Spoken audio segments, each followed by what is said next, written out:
Tanungin natin ang ating celebrity peeps kasi ako ang sagot ko dyan, through experience eh.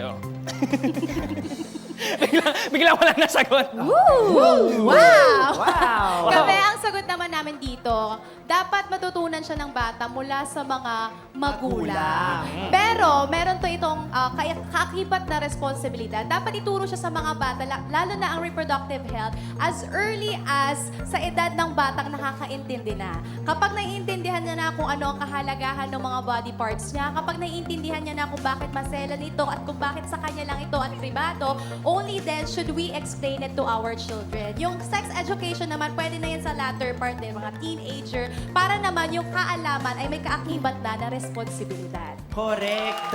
At dahil ang mga magulang natin, ang ating very first teachers, meron silang responsibilidad na ituro to sa tamang panahon gamit ang tamang lengguwahe. At speaking of tamang lengguwahe, baka magamit to ng ating mga parents at home. Let's go! Ito ay pribado, bawal mong hawakan to. Ito ay pribado, bawal mong hawakan to. Yan!